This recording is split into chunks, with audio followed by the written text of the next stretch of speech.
बिस्मिल्लाहिर्रहमानिर्रहीम। अस्सलाम वालेकुम स्टूडेंट्स। आज हम लोग अपना ENG 101 का लेसन नंबर 26 करेंगे। आज हम लोग ने सब्जेक्ट वर्ब एग्रीमेंट के बारे में बात करना है। सब्जेक्ट वर्ब एग्रीमेंट का मतलब ये होता है कि जिस तरह का आप लोग सब्जेक्ट यूज़ कर रहे हैं उसी हिसाब से आप लोग वर्ब भी यूज़ करें।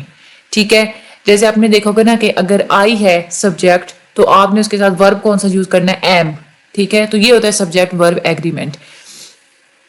जब भी आप लोगों ने सेंटेंस को बिल्कुल करेक्टली लिखना होता है तो आपका सब्जेक्ट और आपका जो वर्ब होता है वो एग्री होने चाहिए, यानी कि तादाद की नंबर्स में वो मैच करने चाहिए।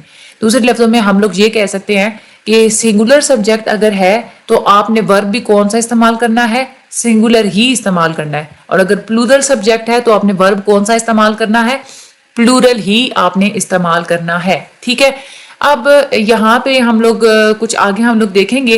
ज़्यादातर जो स्टूडेंट्स होते हैं ना, अगर हम लोग सिंपल सेंटेंस की बात करते हैं तो उसमें तो कोई प्रॉब्लम नहीं होती उनको हैंडल करना, क्योंकि वहाँ पे डिफिकल्ट नहीं होता सब्जेक्ट को और वर्ब को आपस में मैच करना। जैसे my mother works at 2 jobs. ठीक है, अब यहाँ पे सिंपल सा एक सेंटेंस है। ठीक है, तो यहाँ पे आप लोगों को पता है कि मदर है सिंगुलर है तो आपने वहां पे क्या करना है, वर्ब के साथ एस लगा देना है। ठीक है, इस तरह से my grandma takes care of my brothers and sisters. यहाँ पे ग्रैंड माँ भी सिंगुलर है तो आप लोग यहाँ पे वर्ब जो है टेक्स, इसके साथ भी आप लोग एस लगा देते हैं। लेकिन हमेशा ऐसा नहीं होता, हमेशा सारे सेंटेंसेस इतने ज्यादा स्ट्रेट फॉरवर्ड नहीं होते। कुछ सिचुएशंस होती हैं जिनकी वजह से सब्जेक्ट और वर्ब में एग्रीमेंट में जो है ना वो प्रॉब्लम्स काज हो सकती हैं। 4 तरह की प्रॉब्लम्स होती हैं, हम लोग उनको बारी बारी पढ़ेंगे। सबसे पहले तो आप लोग प्रेजेंट टेंस की इन्होंने थोड़ी सी यहाँ पे रिवीजन करवाई है। फॉर एग्जाम्पल यहाँ पे अगर देखा जाए, last night I played chess. ठीक है, अब आई और इधर जो ये पास्ट टेंस है ना, अब आई है वहां पे भी सिंपली क्या किया, वर्ब के साथ आपने ईडी लगा दिया। ठीक है, सिंगुलर है, हालांकि आई सब्जेक्ट यहाँ पे सिंगुलर है ना, एक है आप। ठीक है, उसके बाद माई फ्रेंड्स प्लेड कार्ड्स। यहाँ पे फ्रेंड्स ये देखा जाए तो ये प्लूरल है और यहाँ पे भी क्या हुआ, सिंपली वर्ब के साथ ईडी ही लगा दिया। अब ये एक ऐसी कंडीशन है पास्ट टेंस वाली जिसमें चाहे सब्जेक्ट सिंगुलर है चाहे प्लूरल है, दोनों ही कंडीशंस में एक ही तरह से वर्ब के साथ ईडी ही आप लोगों ने लगाया है। ठीक है, लेकिन कुछ ऐसे सेंटेंसेस होते हैं जिसमें आप सिंगुलर या ये कह सकते हैं कि आप लोग जो है ना वो सब्जेक्ट को देख के ही आपने अंदाजा करना होता है कि आपने आगे वर्ब कौन सा लगाना है, सिंगुलर लगाना है या आप लोगों ने प्लूरल लगाना है। ठीक है, अच्छा अब हम लोग प्रेजेंट टेंस की बात करते हैं। आई वर्क, आई क्या होता है, सिंगुलर होता है। ठीक है, यू वर्क। ठीक है, अच्छा यू भी क्या होता है, वो सिंगुलर होता है, इन्होंने यहाँ पे थोड़ा गलत लिख दिया। अच्छा उसके बाद वुई, वुई क्या है, ये प्लूरल है। ठीक है, तो इसके साथ क्या हो गया, इसके साथ भी आप लोगों ने कौन सा लगाना है। अच्छा एक और बात, यहाँ पे आई और सॉरी आई और यू ये है सिंगुलर। ठीक है, लेकिन इनके साथ आप जो एक कंडीशन लगाते हैं ना प्रेजेंट टेंस में, वो आप प्लूरल वाली ही लगाते हैं। ठीक है, यानी कि वैसे तो हमें पता है ना कि सिंगुलर अगर सब्जेक्ट हो तो वहां पे आप लोग वर्ब के साथ क्या करते हैं, एस या ईएस का इजाफा करते हैं। जैसे शी है, ठीक है, एक लड़की की बात हो रही है, आप लोग वर्ब के साथ एस लगाते हैं। ही है, वर्ब के साथ एस आप लोग लगाएंगे। इट है, वर्ब के साथ एस लगाएंगे। लेकिन आई है, जो आई हालांकि सिंगुलर है, वहां पे आप लोगों ने एस नहीं लगाना होता। और यू भी होता तो सिंगुलर है, लेकिन वहां पे भी आपने उसके साथ एस नहीं लगाना होता। ठीक है, इसी तरह से वुई, वुई क्या होता है, प्लूरल होता है। ठीक है, बहुत सारे लोग हैं ना, तो वुई के साथ भी आप लोगों ने एस नहीं लगाना होता और दे के साथ भी आप लोगों ने एस नहीं लगाना होता। यहाँ पे आप लोगों ने 2 चीजें अपने माइंड में रखनी होती हैं। प्रेजेंट टेंस में आप लोग एस के साथ वर्ब तब लगाते हैं जब आप लोग सिंगुलर सब्जेक्ट्स यूज कर रहे हो। आई और यू को छोड़ के, आई और यू के अलावा जितने भी सिंगुलर सब्जेक्ट्स हैं जिसमें एक काम करने वाला बंदा जो है ना, यानी कि जो फाइल होता है, अगर वो एक ही है तो उसको क्या करते हैं आप लोग, वर्ब के साथ एस का इजाफा कर देते हैं। ठीक है, और आई यू और जितने भी प्लूरल जो वर्ब्स होते हैं उनको आप लोग क्या करते हैं, उनके साथ आप लोग एस नहीं लगाते। ठीक है, ये बात आप लोगों ने यहाँ पे याद रखनी है। मैं आप लोगों को मैं एग्जाम्पल दे देती हूँ। A rag picker huge bundles of rags. यहाँ पे रैग पिकर एक बंदा है तो आप लोग क्या करेंगे, यहाँ पे एस वाला लगाएंगे, सॉर्ट्स। ठीक है, अब रैग पिकर्स यहाँ पे अगर देखा जाए तो ये प्लूरल है, पिकर्स ज्यादा है, तो यहाँ पे आप लोग सॉर्ट लगाएंगे। ठीक है, ये इतनी सी, तो आप लोगों को भी पता होगा, आप लोग काफी दफा इसको पढ़ के आए हैं।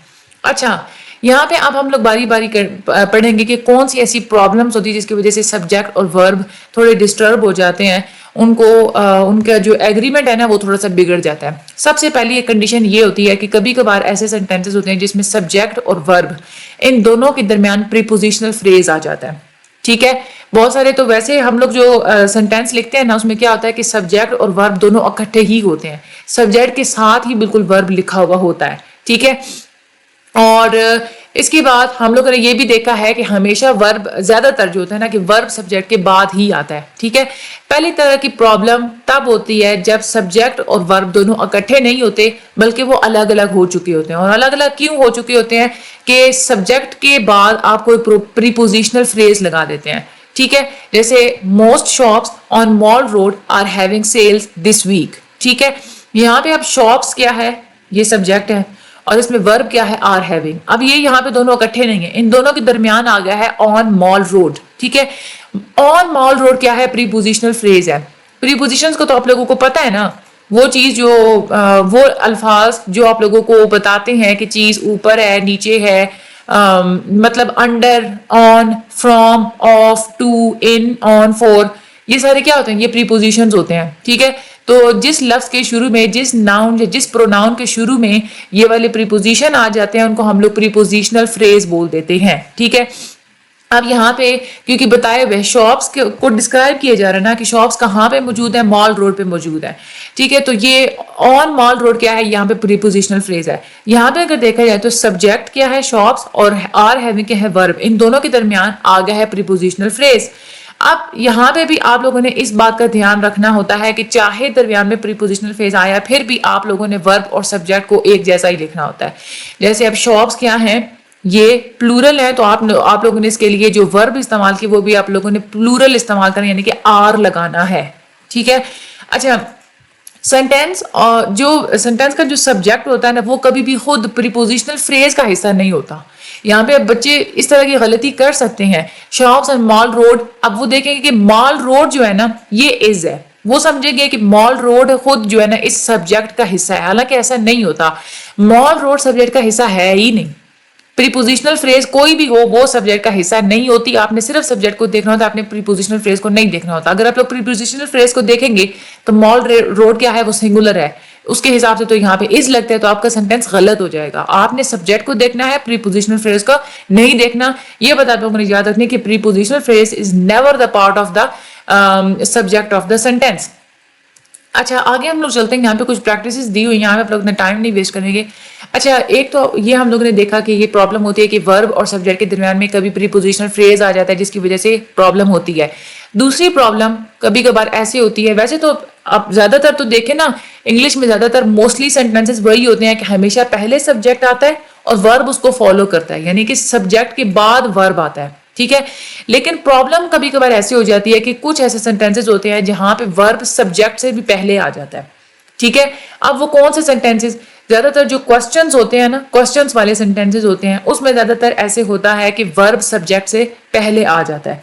या कभी कभार ऐसा होता है कि कुछ ऐसे सेंटेंसेस होते हैं जिसमें आप लोग शुरू में प्रीपोजिशनल फ्रेजेस लगा देते हैं, जैसे देयर इज, हियर इज। यहाँ पे क्या हुआ, देयर इज क्या आ गया, पहले आ गया ना, ये वर्ब है तो ये पहले आ गया, इसके बाद आप लोग जो है ना अपना सब्जेक्ट आप लोग बता देते हैं।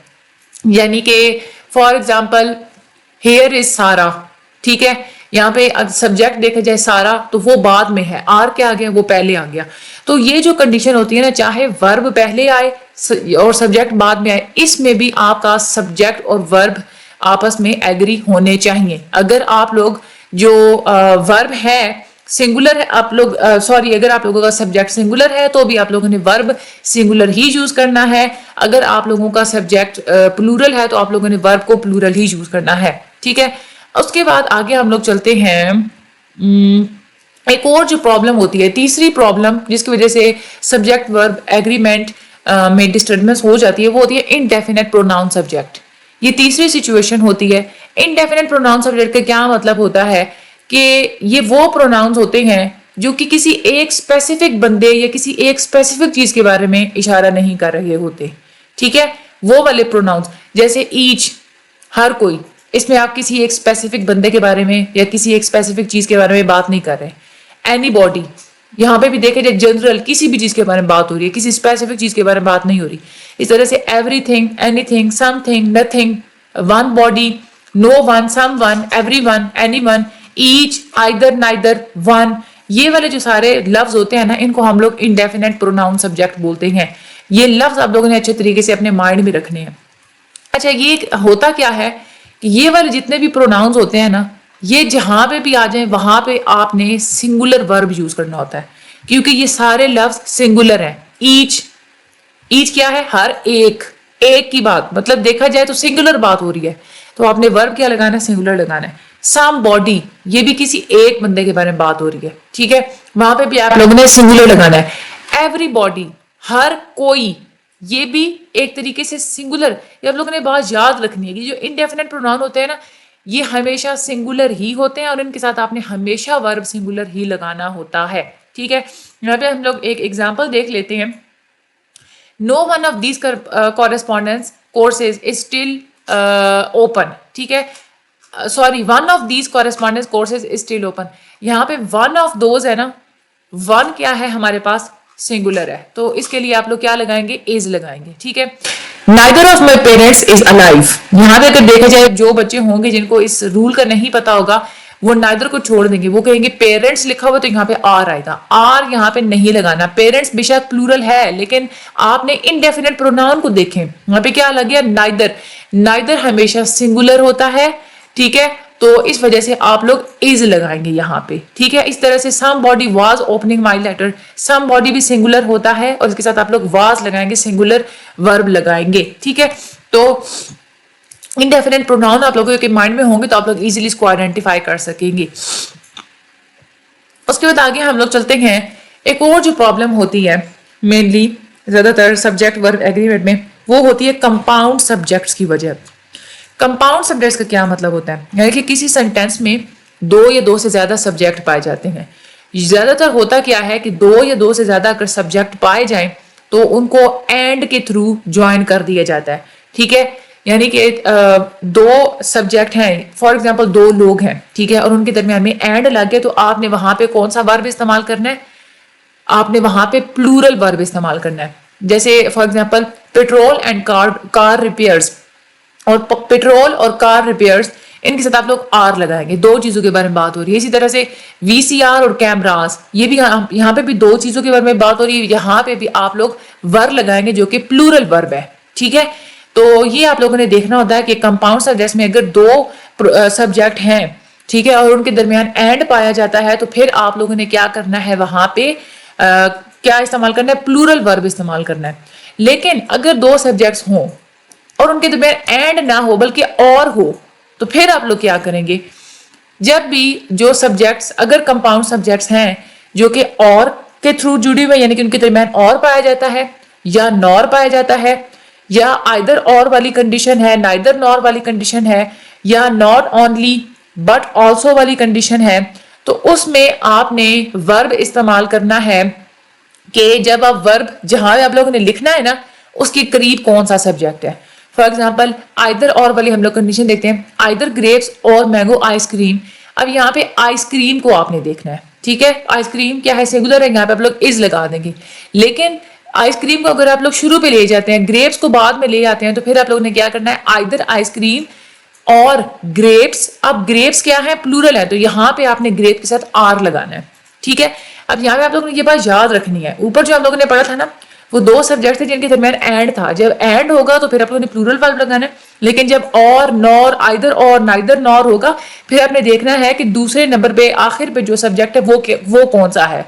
वो जिस तरह का होगा उसी हिसाब से आप लोगों ने वर्ब लगा देना है। उसके बाद ज्यादातर क्या होता है कि इनडेफिनेट प्रोनाउंस कुछ ऐसे होते हैं जैसे कि ईच, एवरीवन, समवन, समबॉडी, ये हमेशा सिंगुलर तो होते हैं, लेकिन कुछ ऐसे प्रोनाउंस भी होते हैं जो कि सिंगुलर नहीं होते। जैसे प्रोनाउन होता है बोथ या आ फ्यू। फ्यू का क्या मतलब होता है? कुछ। यहाँ पे भी एक से ज्यादा चीजों के बारे में बात हो रही होती है। और बोथ का मतलब होता है दोनों, ये भी क्या होते हैं? प्लूरल ही होते हैं।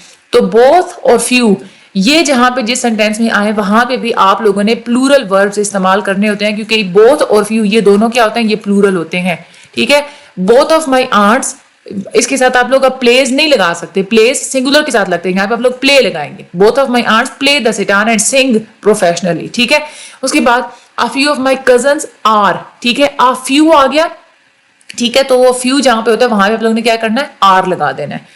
अच्छा, आगे हम लोग चलते हैं। एक और जो प्रॉब्लम होती है, ऑल और सम, ये ऐसे प्रोनाउंस हैं जो डिपेंड करता है कि आपने यहाँ पे सिंगुलर लगाना है वर्ड या आप लोगों ने प्लूरल लगाना है, ठीक है। ये डिपेंड करता है कंडीशन पे, ठीक है। यानी कि ऑल और सम ये ऐसे प्रोनाउन है, आपने देखना है कि इसके बाद जो लफ्ज आया है वो सिंगुलर है या प्लूरल है। ऑल के बाद आने वाला जो लफ्ज है, ठीक है, अगर तो वो सिंगुलर है तो फिर आप लोग वर्ब कौन सा इस्तेमाल करेंगे, सिंगुलर इस्तेमाल करेंगे, ठीक है। और अगर आर के ऑल या सम इनके बाद आने वाला जो भी सब्जेक्ट है अगर वो प्लूरल है तो फिर आप लोग कौन सा वर्ब इस्तेमाल करेंगे, आप लोग प्लूरल ही इस्तेमाल करेंगे, ठीक है। ऑल और सम वाली यहाँ पे हम लोग एग्जांपल लेते हैं, सम ऑफ द चिकन। अब देखें सम के बाद आपने देखना है कि कौन सा सब्जेक्ट आया, चिकन आया। चिकन क्या है, सिंगुलर है, तो आप लोगों ने क्या लगाया, इज लगाया, ठीक है। यहाँ पे उसके बाद हम लोग आगे चलते हैं, some of the guest are not having chicken. यहाँ पे सम ऑफ द गेस्ट्स, यहाँ पे आप देखा जाए ऊपर भी सम था लेकिन वहां पे इज लगा, यहाँ पे भी सम ही है, इनडेफिनेट प्रोनाउन होता है ना सम, यहाँ पे भी सम ही है लेकिन यहाँ पे आप लोगों ने क्या लगाया, आर लगा दिया। ये क्यों हुआ, क्योंकि आपने ऑल और सम इन दोनों की कंडीशंस में देखना होता है कि सब्जेक्ट कौन सा है। सम वाली कंडीशन में यहाँ पे सब्जेक्ट सिंगुलर था तो आप लोगों ने इज लगाया, चिकन एक है। यहाँ पे सम वाली जो कंडीशन है, यहाँ पे जो गेस्ट्स हैं जो कि सब्जेक्ट्स कौन, जिसमें गेस्ट्स, गेस्ट्स क्या है, प्लूरल है, एक से ज्यादा, यहाँ पे आप लोगों ने आर लगा दिया, ठीक है। तो ये आप लोगों ने बात हमेशा याद आप लोगों ने रखनी है, अपने माइंड में आप लोगों ने रखनी है। आगे हम लोग चलते हैं, तो यहाँ पे कुछ रिव्यू दिए हुए हमें। Singular subject takes a dash verb, singular subject के लिए आपने कौन सा वर्ब इस्तेमाल करना है, सिंगुलर ही इस्तेमाल करना होता है। Plural subject takes a dash verb, plural subject के साथ आपने प्लूरल ही वर्ब इस्तेमाल करना होता है। A dash of the present tense verbs is sometimes formed by adding the letter s to the end of the verb. अच्छा, verb के आखिर पे जब आप लोग s लगा देते हैं तो वो कौन सा वर्ब होता है, सिंगुलर होता है या प्लूरल होता है, वो सिंगुलर होता है। कैसे सिंगुलर बनता है, यहाँ पे आप लोग थोड़ा सा सोचना है। देखें हम लोग बात करते हैं सिंगुलर अगर सब्जेक्ट होगा तो ही आप लोग उसके साथ वर्ब कौन सा लगाते हैं, सिंगुलर लगाते हैं। ऐसी ही बात है ना, हम लोग ऊपर बार बार पढ़ चुके हैं। अब ही है फॉर एग्जाम्पल, ही क्या है, खुद सब्जेक्ट कौन सा है, ये सिंगुलर है। इसके साथ आप लोग वर्ब कौन सा लगाएंगे, एस वाला लगाएंगे। इसका मतलब क्या है, एस वाला जो वर्ब होता है ना वो सिंगुलर होता है, ठीक है। तो ये बात आप लोगों ने माइंड में रखनी है। उसके बाद subject of a sentence is often found in a prepositional phrase.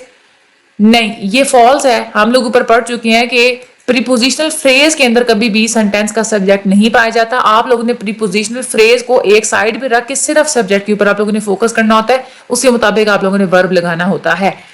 Compound subjects require a plural verb. जरूरी नहीं है कि कंपाउंड सब्जेक्ट्स में आप लोग हमेशा प्लूरल ही वर्ब लगाएं। हम लोग कंडीशंस पढ़ चुके हैं कि ये डिपेंड करता है। अगर तो कंपाउंड सब्जेक्ट्स के दरमियान एंड आ रहा है तो फिर आप लोगों ने वहां पे क्या करना है, हमेशा आप लोगों ने प्लूरल वर्ब यूज करना है। लेकिन अगर कंपाउंड सब्जेक्ट्स में और आ रहा है, नॉर आ रहा है, इधर नॉर आ रहा है, इधर और या नाइदर नॉर, उस वक्त आपने क्या करना होता है, ये डिपेंड करता है कि किस तरह का सब्जेक्ट आखिर पे जो है ना वो यूज हो, उसके हिसाब से आप लोग वर्ब लगाते हैं। तो ये डिफरेंट कंडीशंस के ऊपर डिपेंड करता है। उसके बाद है indefinite pronouns, anyone and everybody take a dash verb. Anyone और एवरीबॉडी के साथ आप लोग सिंगुलर वर्ब लगाते हैं, ठीक है। The pronouns both and few are always plural and require plural verbs. Pronoun जो होते हैं जैसे कि बोथ और फ्यू, ये दोनों खुद प्लूरल हैं और इसके लिए आप लोग प्लूरल वर्ब्स लगाते हैं। ये बिल्कुल ट्रू है, ये बात बिल्कुल ठीक लिखी, ये ट्रू है, ठीक है। तो ये हमारे थे आज का हमारा लेक्चर। ये सारी इंपॉर्टेंट है बहुत ज़्यादा, आप लोगों की ये ग्रामर आती है सारी की सारी पेपर में। बाकी चैनल को सब्सक्राइब करना मत भूलिएगा, मुझे अपनी दुआ में याद रखिएगा। अल्लाह ताला आप सब लोगों की मदद फरमाए। वीडियो को आगे शेयर जरूर कीजिएगा। Thank you so much and अल्लाह हाफ़िज़।